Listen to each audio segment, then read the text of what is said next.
നിന്റെ അച്ഛൻ orange juice എടുത്തോണ്ട് വരാൻ പോയിരിക്ക. അമ്മേ വേണ്ട വേണ്ട, ഓറഞ്ച് ജ്യൂസ് കുടിക്കണ്ട അമ്മേ, അതിന് പുളിയായിരിക്കും. എനിക്ക് വേണ്ട, കുടിക്കണ്ട അമ്മേ, കുടിക്കണ്ട അമ്മേ, ആ ജ്യൂസ് കുടിക്കണ്ട അമ്മേ, കുടിക്കണ്ട അമ്മേ, ആ ജ്യൂസ് കുടിക്കണ്ട അമ്മേ, ആ ജ്യൂസ് അമ്മ ഒരിക്കലും കുടിക്കരുത്. കുടിക്കല്ലേ, കുടിക്കല്ലേ അമ്മേ.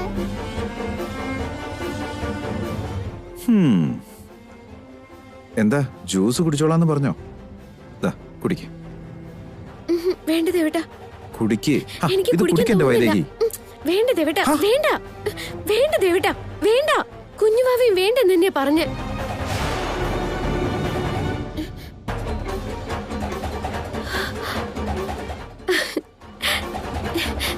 സ്വപ്നായിരുന്നോ? അപ്പൊ എന്റെ കുഞ്ഞിനോട് സംസാരിച്ചിരുന്നോ? ദേവേട്ടാ, ദേവേട്ടാ, ദേവേട്ടാ, ശരി ദേവേട്ടാ, ഞാൻ പിന്നെ വിളിക്കാം. എന്താ വൈദേഹി? ദേവേട്ടാ, അറിയാത്തതുകൊണ്ട് ചോദിക്കാം. വയറ്റി കിടക്കുന്ന കുഞ്ഞ് സംസാരിക്കോ? എന്തോന്ന്?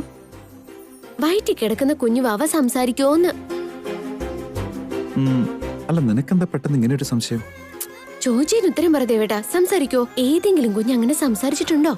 ഉണ്ട്, പക്ഷെ അത് പുരാണങ്ങളില്ല. അഭിമന്യുവിന് പത്മവ്യൂഹത്തിലേക്ക് എങ്ങനെ കടക്കണോന്നുള്ളത് അമ്മയുടെ ഗർഭത്തിൽ വെച്ചാ മനസ്സിലാക്കിയത്. അതെയോ? ഒരു ദിവസം അർജുനൻ തന്റെ ഭാര്യ സുഭദ്രയോട് പത്മവ്യൂഹത്തെക്കുറിച്ച് സംസാരിക്കുന്ന സമയത്ത് സുഭദ്ര അത് കേട്ട് കേട്ട് ഉറങ്ങിപ്പോയത്രേ. അപ്പൊ സുഭദ്രയുടെ ഗർഭത്തിലായിരുന്ന അഭിമന്യു അർജുനൻ പറഞ്ഞതെല്ലാം മൂളി മൂളി കേട്ടത്രേ. അങ്ങനെയാണെങ്കിൽ അതുപോലെ തന്നെയാ ഇപ്പോഴും നടന്നത് ദേവേട്ടാ. അതെയോ? ഏതു കുഞ്ഞ് ആരോട് സംസാരിച്ച കാര്യ? നമ്മുടെ കുഞ്ഞെന്നെ, നമ്മുടെ വാവ എന്നോട് സംസാരിച്ചു. എന്താന്ന്? സത്യായിട്ടും ദേവേട്ടാ, നമ്മുടെ വാവ എന്നോട് സംസാരിച്ച. എന്ത് പറ്റി നിനക്ക്? പല സ്വപ്നം കണ്ടോ? സ്വപ്നം തന്നെയായിരുന്നു, പക്ഷെ കൺമുന്നിൽ നടന്ന പോലെ തന്നെയുണ്ട്. ദേവേട്ടനും സ്വപ്നത്തിലുണ്ടായിരുന്നു. ഞാൻ മതിയെന്ന് പറഞ്ഞിട്ടും ദേവേട്ടൻ കഴിപ്പിച്ചു. അപ്പൊ വാവയാ വേണ്ടെന്ന് പറയിച്ചത്. ഇപ്പോഴും വാവ പറഞ്ഞത് എനിക്ക് കേൾക്കാൻ പറ്റുന്നുണ്ട്. ചില സ്വപ്നങ്ങൾ നമ്മുടെ കൺമുമ്പിൽ നടക്കുന്നത് പോലെ തന്നെ തോന്നും, പക്ഷെ അതൊന്നും സത്യമല്ല. സത്യമായിരുന്നെങ്കിൽ എത്ര നന്നായിരുന്നേനെ അല്ലേ? പുരാണങ്ങളിൽ അല്ലാതെ ആരെങ്കിലും സംസാരിച്ചിട്ടുണ്ടോ? ഇല്ല വൈദേഹി. ഒരിക്കൽ സ്കാനിങ് ചെയ്ത സമയത്ത് തൊട്ടടുത്ത് പ്ലേ ചെയ്തൊരു പാട്ട് കേട്ട് ആ മ്യൂസിക്കിന്റെ താളത്തില് വയറ്റിലെ വാവേ അനങ്ങിയത്രേ. അങ്ങനെയൊരു വാർത്ത ഞാൻ എപ്പോഴോ ഏതോ പത്രത്തിൽ വായിച്ചു എന്നല്ലാതെ ഇങ്ങനെ സംസാരിച്ചതായിട്ടൊന്നും കേട്ടിട്ടില്ല. ദേവേട്ടാ, ഒരു പക്ഷെ നമ്മുടെ വാവ അങ്ങനെ സംസാരിച്ചാ വലിയ അത്ഭുതമായിരിക്കും അല്ലേ? പിന്നല്ലാതെ. പക്ഷെ അങ്ങനെ ഒരു അത്ഭുതം നടക്കുകയാണെങ്കിൽ നമുക്ക് എല്ലാവരുടെയും അനുഗ്രഹം കിട്ടിയെന്നർത്ഥം. അയ്യോ, ഫംഗ്ഷന്റെ സമയേ, വാ എനിക്ക് വാ.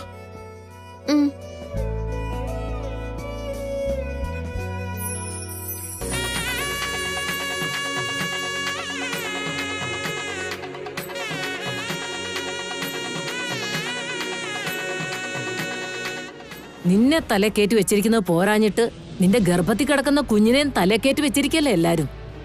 ഈ ഫംഗ്ഷൻ കഴിയുന്നതിന് മുമ്പ് നിന്റെ ഗർഭം അലസിപ്പോടി. അതോടെ എല്ലാവരുടെയും സന്തോഷം അസ്തമിക്കണം.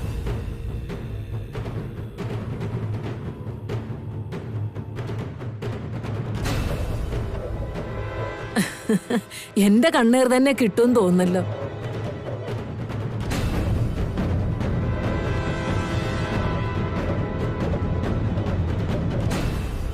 ചിരിച്ചോടി, നല്ലോണം ചിരിച്ചോ. ഞാൻ തരാൻ പോകുന്ന ഓറഞ്ച് ജ്യൂസ് കഴിച്ച ശേഷം ഈ സന്തോഷമെല്ലാം കരച്ചിലായി മാറും. സൗഭാഗ്യവതികൾ അനുഗ്രഹിച്ച ദോഷം പോലും അകന്നു പോകുന്ന. അതുകൊണ്ട് എന്ത് കണ്ണീറായാലും എന്ത് ദോഷമായാലും ഒഴിഞ്ഞു പോണേന്ന് നിറഞ്ഞ മനസ്സോടെ അനുഗ്രഹിച്ച് ഈ ചടങ്ങ് പൂർത്തിയാക്കണം. സുലേഖേ, ആദ്യം അവക്ക് അമ്മയുടെ അനുഗ്രഹമാ കിട്ടണ്ടേ.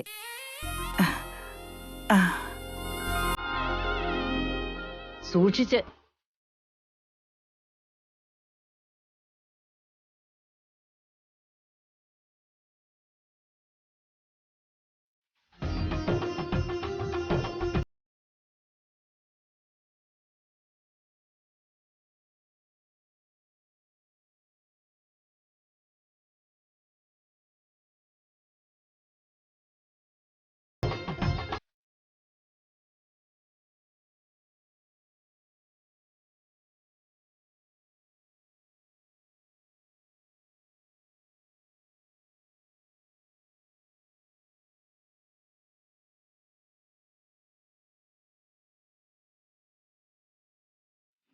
കഴിക്കും മോളെ.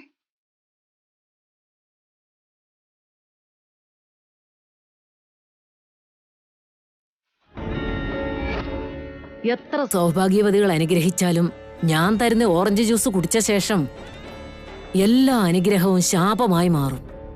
ഒരു കുഞ്ഞിനെ പ്രസവിക്കാനുള്ള നിന്റെ സ്വപ്നം സ്വപ്നമായി തന്നെ അവശേഷിക്കും.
എന്തൊരു സന്തോഷമാ എന്റെ കൺമുമ്പിൽ നീ ഇങ്ങനെ ആനന്ദിച്ചറുമാദിക്കുന്നത് കാണുമ്പോ എനിക്ക് സഹിക്കാൻ പറ്റുന്നില്ലടി.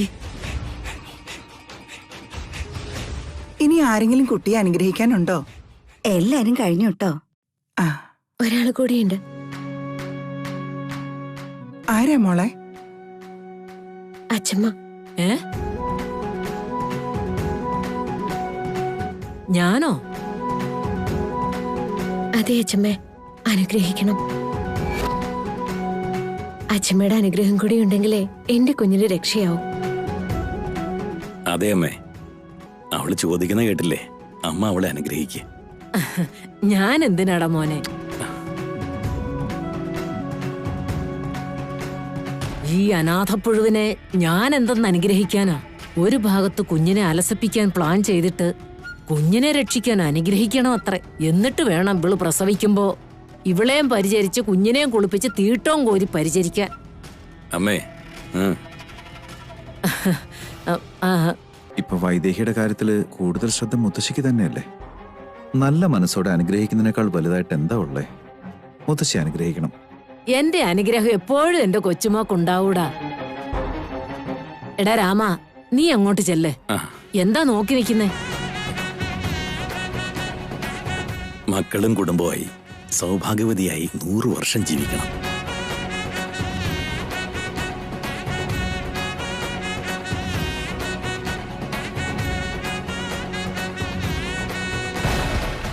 വായോന്ന് വിളിച്ച ഓടി വന്ന് തലേ കൈവച്ച് അനുഗ്രഹിക്കൂന്ന് കരുതിയോ? എന്തായാലും നീ ഇവിടുത്തെ ശത്രു തന്നെയാ. നിന്റെ നാശം കണ്ടിട്ടേ ഞാൻ മരിക്കൂ.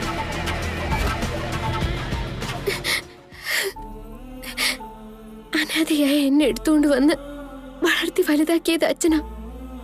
ഇപ്പത്തെ എന്റെ കുഞ്ഞിന് വേണ്ടി ഇവിടെ ഇത്രയും ചടങ്ങുകൾ. ഞാൻ എങ്ങനെ നന്ദി പറയും? ഈ കടപ്പാട് ഏത് ജന്മം ഞാൻ തീർക്കും അച്ഛ.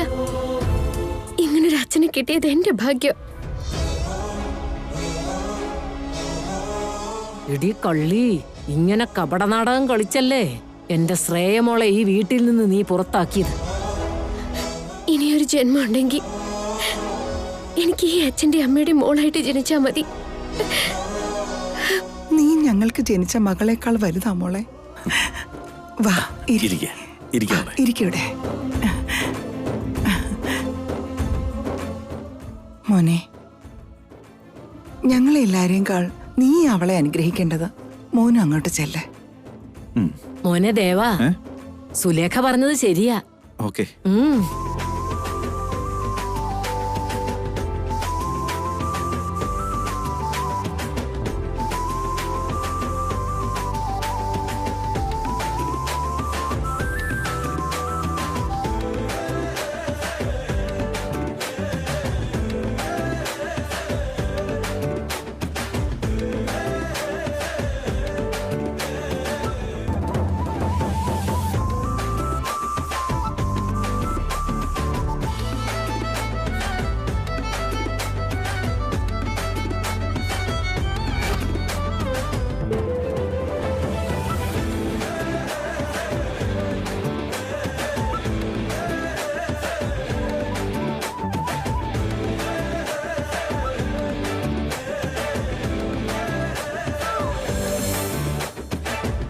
മുത്തശ്ശി, ദേ ഞങ്ങൾ എല്ലാവരും അനുഗ്രഹിച്ചു കഴിഞ്ഞേ. ഇനി മുത്തശ്ശി മാത്രമേ ബാക്കിയുള്ളൂ.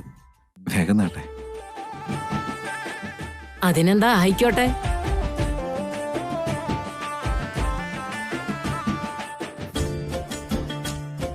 അയ്യടാ, എന്താ നിന്റെ മുഖത്തൊരു തെളിച്ചമില്ലാത്തെ?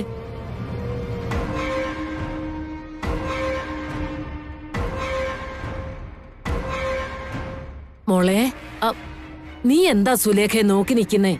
ഞാൻ ജ്യൂസ് എടുത്തു വെച്ചിട്ടില്ലേ, അതിങ്ങെടുത്തോണ്ട് വാ. പെട്ടെന്ന് അല്ലേ. ഇപ്പൊ കൊണ്ടുവരാം. ഒരു വകയെ അറിയില്ല, പെട്ടെന്ന് കൊണ്ടുവാ. നോക്കുമോളെ, ഗർഭവതി ആയിരിക്കുമ്പോ സമയത്ത് കഴിച്ചോണം, അല്ലെങ്കിൽ കുഞ്ഞിന്റെ ആരോഗ്യത്തിന് കേടാ. ഒന്നും വേണ്ടാന്നും പറയരുത്, കേട്ടല്ലോ? ശരി. സുലേഖേ, ഒന്ന് പെട്ടെന്ന് വാടി.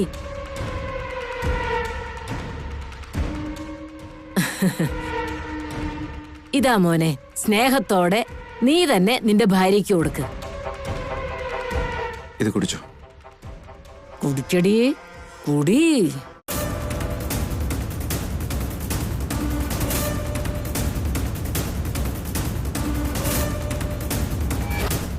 അമ്മേ, അമ്മ ആ ജ്യൂസ് കുടിക്കല്ലേ. അമ്മ ആ ജ്യൂസ് കുടിക്കല്ലേ. കുടിക്കല്ലേ, ആ ജ്യൂസ് കുടിക്കല്ലേ.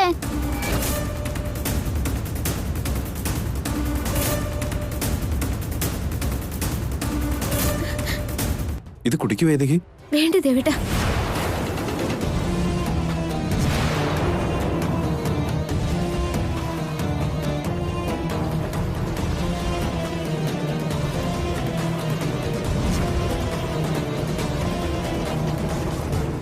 അതെന്താ വേണ്ടാത്തെ?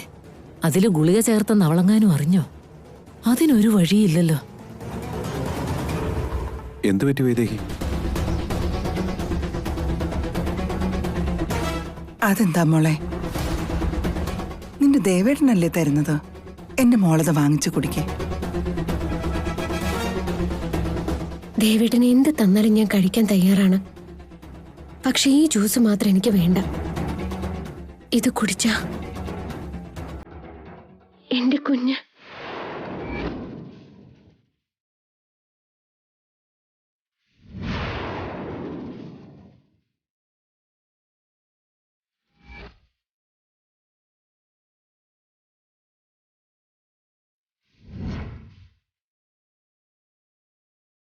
ഇവക്കിതെന്താ പറ്റിയത്?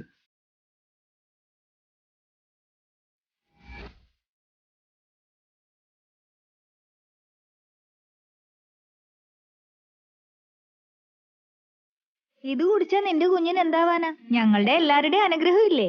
ഓറഞ്ച് ജ്യൂസ് ആണെങ്കിൽ ആരോഗ്യത്തിന് നല്ലതാ. എന്തിനടി നീ ഇത് വേണ്ടെന്ന് പറയുന്നേ? ഒരു ചടങ്ങ് നടക്കുമ്പോ അതിനൊരു ചിട്ടയും രീതിയൊക്കെ ഉണ്ടാവില്ലേ? അതെല്ലാം അതേപടി പാലിക്കണം. അമ്മേ, നീ അവിടെ നിക്ക്. എന്റെ മോനും മരുമോളും കൂടി നിനക്ക് വേണ്ടിയല്ല ഇത്ര ഒരുക്കങ്ങളൊക്കെ നടത്തിയത്. ഇത്രയും പേരെ വിളിച്ചു വരുത്തിയിട്ട് നീ ഈ കാണിക്കുന്നത് മര്യാദയാണോ? ഒറ്റയടിക്ക് അങ്ങ് വേണ്ടെന്ന് പറഞ്ഞ് എല്ലാരെയും നീ നാണം കെടുത്തുക. ദേവന്റെ കയ്യിൽ നിന്ന് അത് വാങ്ങി കുടിക്കാൻ നോക്ക്. നീ കൊടുക്ക്. എനിക്ക് വേണ്ട അച്ഛമ്മേ.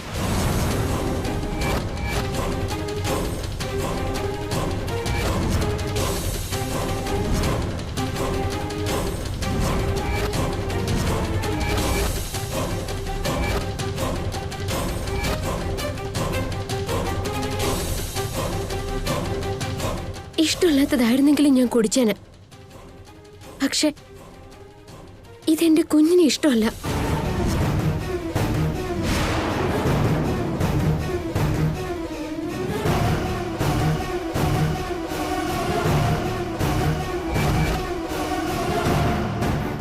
നിന്റെ കുഞ്ഞിന് ഇഷ്ടമല്ലാന്ന് നിനക്കെങ്ങനെ പറയാൻ പറ്റും? എന്ത് ഭ്രാന്താടി ഈ പറയുന്നേ? ഇനി വല്ല ഭ്രാന്തും പിടിച്ചോ? വയറ്റിൽ കിടക്കുന്ന കുഞ്ഞ് നിന്നോട് വേണ്ടാന്ന് പറഞ്ഞായിരുന്നോ? കുഞ്ഞിന് ഇഷ്ടമില്ലാന്ന് പറയാനായിട്ട് പറഞ്ഞു എന്ന് പറഞ്ഞാ അച്ഛമ്മ അത് വിശ്വസിക്കോ? പക്ഷെ എന്റെ കുഞ്ഞ് എന്നോട് പറയുന്ന പോലെ തോന്നി.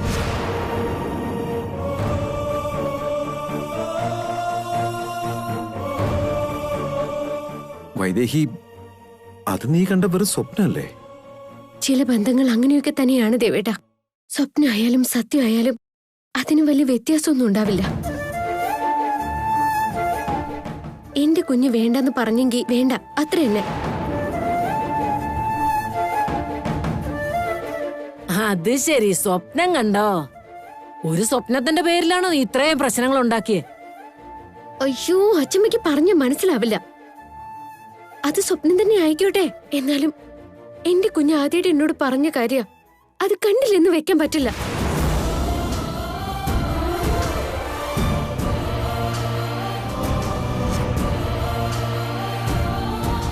ഇത് ഓറഞ്ച് ജ്യൂസ് ആണ്. സ്വപ്നത്തില് എന്റെ കുഞ്ഞ് വേണ്ടാന്ന് പറഞ്ഞതും ഈ ഓറഞ്ച് ജ്യൂസ് തന്നെയാ. അപ്പോ സ്വപ്നത്തിൽ കണ്ടത് ഇപ്പൊ യാഥാർത്ഥ്യമാവുമ്പോ എന്റെ കുഞ്ഞിന്റെ കാര്യത്തിൽ മാത്രം സ്വപ്നമല്ലെന്ന് എനിക്ക് തള്ളിക്കളയാൻ പറ്റോ? നിങ്ങൾ എല്ലാവരും എന്ത് വേണമെങ്കിലും വിചാരിച്ചോ. എന്റെ കാഴ്ചപ്പാടില് എന്റെ കുഞ്ഞെന്നോട് പറഞ്ഞതുകൊണ്ട് ഞാനിത് കുടിക്കില്ല. എന്റെ പൊന്നു മോളല്ലേ, അതല്ലടി. മുത്തശ്ശി, അവക്ക് വേണ്ടെന്ന് പറഞ്ഞതല്ലേ, ഇനി അവളെ നിർബന്ധിക്കണ്ട. അച്ഛാ, നമ്മുടെ ചടങ്ങുകളൊക്കെ പൂർത്തിയായല്ലോ. അതെ ദേവ. ഇത് പിടിക്കേ, നീ നടക്കൂ. ഇതേ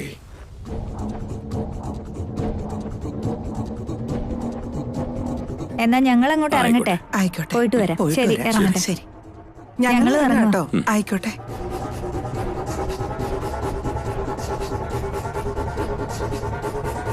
പാല് കൊടുക്കുന്നതിലെ ചടങ്ങ് അത് തന്നെ പോരായിരുന്നോ? ഞാൻ പറഞ്ഞു തരാമേട്ടാ. ഡോക്ടർ ജ്യൂസ് അല്ലേ കൊടുക്കാൻ പറഞ്ഞെന്ന് അമ്മയാ പറഞ്ഞേ. ശരി, എന്നാ ഞാൻ പാല് കൊണ്ടേ കൊടുത്തിട്ട് വരാം. നീ മിടുക്കിയാണല്ലോ, രക്ഷപ്പെട്ട് കളഞ്ഞില്ലേ. എന്നാലും നിന്നെ ഞാൻ വെറുതെ വിടില്ല. ഈ 3 ദിവസത്തിനകം നിന്റെ കുഞ്ഞിന് ഞാൻ അന്ത്യം കുറിക്കും.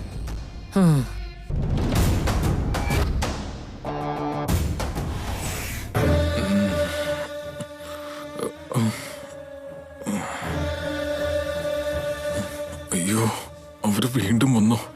ഇന്നെന്നെ തല്ലിക്കൊല്ലും. ഇവരുടെ അടുത്തുനിന്ന് എങ്ങനെയാ ഒന്ന് രക്ഷപ്പെടുക?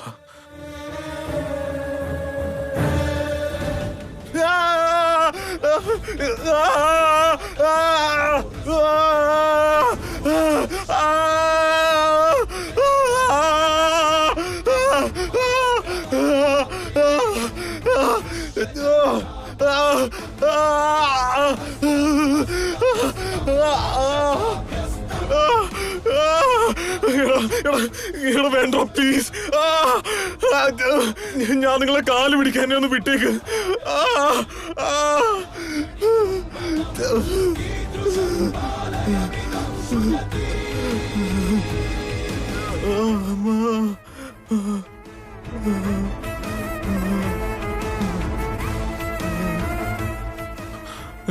എടാ, എന്താടാ നിനക്കൊക്കെ വേണ്ടേ?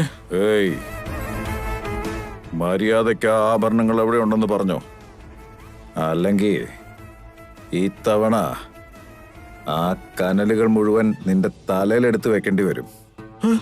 വേണ്ട വേണ്ട വേണ്ട, അറിയില്ലെന്ന് പറഞ്ഞില്ലേ, എന്നെ ഒന്നും മനസ്സിലാക്ക്. ഇവൻ അറിയില്ല അറിയില്ല എന്നല്ലേ പറയുന്നേ. സത്യത്തില് ഇനി എന്ത് ചെയ്താലും ഇവൻ സത്യം പറയാ. എങ്ങനെയെങ്കിലും ഇവനെ കൊണ്ട് സത്യം പറയിപ്പിക്ക. എന്റെ കുഞ്ഞ്. എന്താ ചേച്ചി ഇത്? വന്നപ്പോ തൊട്ട് തുടങ്ങിയതല്ലേ എന്റെ കുഞ്ഞ് എന്റെ കുഞ്ഞ് എന്റെ കുഞ്ഞെന്ന് പറഞ്ഞ് കരച്ചിലും പിഴിച്ചിലും ഒക്കെ. നിങ്ങളുടെ കുഞ്ഞിന് സ്വർണ്ണ കൊട്ടാരം കെട്ടാനായിട്ട് എനിക്കറിയാത്തൊരു കാര്യം എന്നോട് ചോദിച്ചാ ഞാൻ എവിടെ നിന്നെടുത്ത് കൊണ്ടുവരാനാ ചേച്ചി? സർദാർ,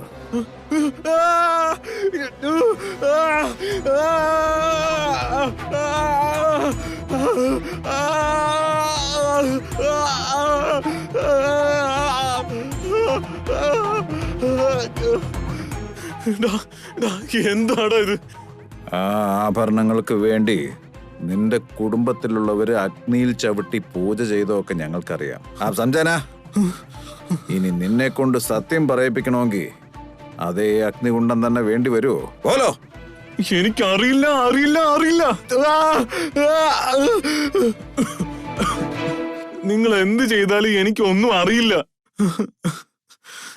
എന്റെ അടുത്ത് വേറെ ഉത്തരവില്ല.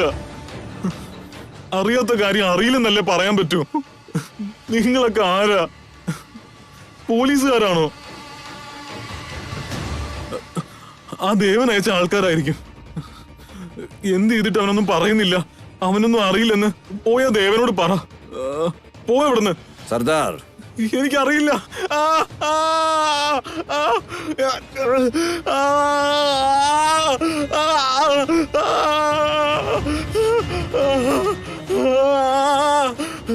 ഇപ്പൊ മനസ്സിലായടാ, എന്ത് ചെയ്താലും നീ പറയില്ല. അതുകൊണ്ട് നിന്നെ ഇവിടെ നിന്ന് പറഞ്ഞയക്കുന്നത് തന്നെയാ ബുദ്ധി.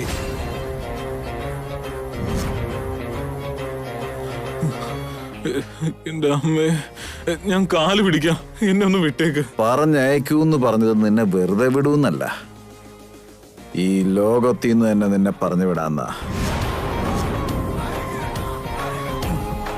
വേണ്ട വേണ്ട, എനിക്കൊന്നും അറിയില്ല. നിനക്ക് 12 മണിക്കൂറോടെ സമയം തരാം. അതിനുള്ളിൽ പറഞ്ഞാൽ നിനക്ക് കൊള്ളാം. അല്ല എങ്കിൽ ഇതേ തീ കൊണ്ട് തന്നെ നിനക്കുള്ള ചിത ഞങ്ങളങ്ങ് ഒരുക്കും.